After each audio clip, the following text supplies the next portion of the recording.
नमस्कार, मैं हूं रविंद्र जैन और आप देखना शुरू कर चुके हैं सबकी खबर।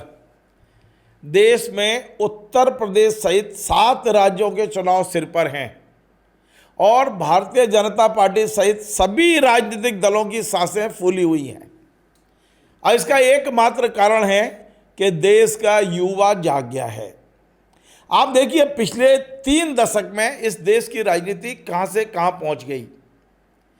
ये पिछले 3 दशक में इस देश में कभी विकास के नाम पर चुनाव नहीं हुए, कभी भ्रष्टाचार को समाप्त करने के नाम पर चुनाव नहीं हुए, कभी रोजगार देने के नाम पर चुनाव नहीं हुए। एक तरह से सभी राजनीतिक दलों ने चुनावी एजेंडा ही बदल के रख दिया। शुरुआत हुई थी सामाजिक एकता को लेकर कि भाई पिछड़े वर्ग को, दलितों को हमें न्याय दिलाना है, और वो पहुंच गया हिंदू मुस्लिम तक। हमने देखा कि 3 दशक में चुनाव शुरू जो हुए हैं, या तो आरक्षण को लेकर हुए चुनाव, पिछड़ों को आरक्षण देने को लेकर हुए चुनाव, राम मंदिर के नाम पर हुए चुनाव, और धीरे धीरे ये राम मंदिर से बढ़कर ये आ गया हिंदू मुस्लिम, हिंदू मुस्लिम, हिंदू मुस्लिम। कुल मिला के सांप्रदायिकता के नाम पर, कभी किसानों की समस्याओं के नाम पर, कभी महिलाओं के सशक्तिकरण के नाम पर, ये एजेंडे समय समय पर बदले हैं। लेकिन इस बार देश का एजेंडा बदल रहा है। जैन जी अपने अधिकारों को लेकर खड़ा हो गया है, और ये जो कोर एजेंडा है भारतीय जनता पार्टी का, कोर एजेंडा जिसे लेकर भारतीय जनता पार्टी जमीन से आसमान तक पहुंच गई, वो था हिंदू मुस्लिम, राम मंदिर, और ये सब, ये एजेंडा अब पीछे हटता नजर आ रहा है। ये एजेंडा बहुत दूर जाता नजर आ रहा है, क्योंकि देश का युवा जाग गया है। देश का युवा अपने अधिकारों के लिए लड़ने के लिए सड़क पर उतर गया है। अब सांसें फूली हुई हैं। आज मैं दैनिक भास्कर की संपादकीय आपको दिखाता हूँ। ये स्क्रीन पर देखिए। ये मैंने आज सुबह जब मैं उठा और मैंने जब दैनिक भास्कर अखबार उठाया और इसकी संपादकीय पढ़ी, तो मुझे लगा कि मुझे इसी पर आज बात करना चाहिए। देखिए किस तरह सांस फूली हुई हैं। उत्तर प्रदेश में सरकार ने सभी कलेक्टरों को आदेश जारी किए हैं। अब आदेश क्या हैं ये पढ़िए आप। कलेक्टरों से कहा गया है कि सभी कॉलेजों में जाइए और जैन जी उम्र के युवाओं से संवाद करिए, परीक्षाओं की तैयारी के बारे में चर्चा करिए और उनकी समस्याओं को समाधान करने के तरीके निकालिए। चुनाव सिर पे हैं उत्तर प्रदेश में। अब कहाँ है उत्तर प्रदेश में ओबीसी का मुद्दा? अब कहाँ है दलितों का मुद्दा?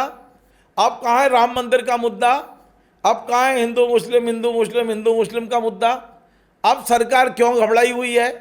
अब क्यों पसीने पर मतलब आपके माथे पर पसीना टपक रहा है, पसीने से तरवर हो रहे हो? क्योंकि आपको लग रहा है कि ये जैन जी आपकी सरकार छीन सकते हैं।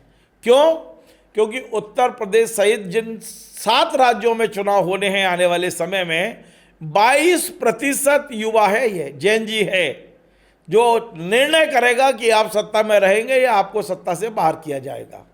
अब सांसें फूली हुई है, और केवल बीजेपी की फूली है ऐसा नहीं है।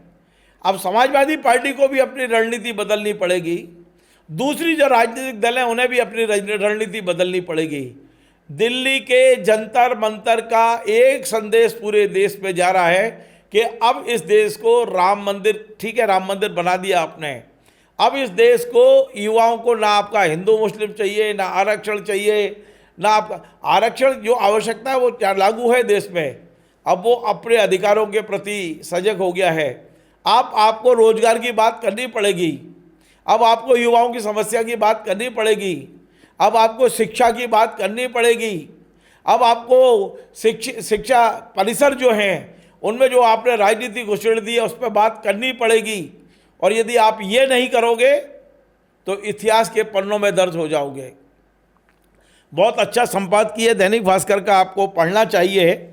लेकिन एक और सरकार ने कलेक्टरों को आदेश जारी किए उत्तर प्रदेश में कि जाइए कॉलेजों की ओर दौड़िए, यानी कि अब कलेक्टर अपना कार्यालय छोड़े, कॉलेजों की ओर दौड़े और छात्रों से संवाद करें, समस्याओं को सुने, क्योंकि चुनाव सिर पर हैं, सत्ता जाती दिख रही है, सत्ता हिलती दिख रही है। तो अब उन युवाओं की याद आ गई हमारे भगवाधारी मुख्यमंत्री जी को। लेकिन दूसरी ओर कल आपने देखा कि कांग्रेस जनता पार्टी ने दिल्ली में अपनी रणनीति बनाई और उन्होंने कहा था कि हम फिर आ रहे हैं जंतर मंतर। आप सोचो, पहले से ज़्यादा तैयारी के साथ, पहले से ज़्यादा ताकत के साथ हम जंतर मंतर आ रहे हैं। अब उससे आप क्या हाल होगा मुझे नहीं पता, कि ये जंतर मंतर 1 और अब जंतर मंतर 2 आने वाला है, देखते हैं क्या होता है। लेकिन कांग्रेस जनता पार्टी ने 12 सदस्यीय एक समिति बनाई है जो जैन जी के अभिभावकों से बात करेंगे, उनके पेरेंट्स से बात करेंगे, और उसकी क्या रणनीति है वो धीरे धीरे पता चलेगी, मैं आपसे शेयर करूंगा। लेकिन इतना तय है, घबराहट बहुत है भारतीय जनता पार्टी के, मतलब मैं तो कहूँगा सभी राजनीतिक दलों में है, क्योंकि इन्होंने कभी विकास की बात ही नहीं की।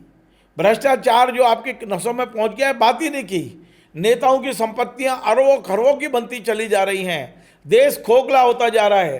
राजनीतिक दल जिनके पास 100-200 करोड़ रुपए नहीं हुआ करते थे, 12,000 करोड़ रुपए की उनकी संपत्ति बताई जा रही है। क्या हो रहा है देश में? अगला चुनाव इन्हीं मुद्दों पे होना है।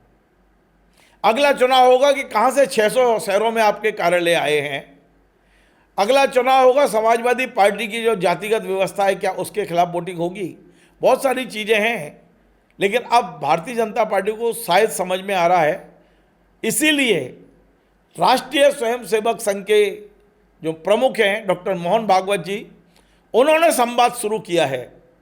और आप देखना बीजेपी के बड़े बड़े नेता संवाद करते नजर आएंगे अगले 2-3 महीने। बस यही है, कांग्रेस जनता पार्टी अपना अभियान चालू रखेगी तो भारतीय जनता पार्टी उससे निपटने के लिए आपके दरवाजे आएगी। और अकेली भारतीय जनता पार्टी नहीं आएगी, सारे दलों के लोग आपके घर में बैठे बच्चों से बात करेंगे, क्योंकि अब देश का भविष्य ये बच्चे लिखने वाले हैं। वो तय करेंगे कि कौन सत्ता में रहेगा और कौन सत्ता से बाहर जाएगा। नमस्कार।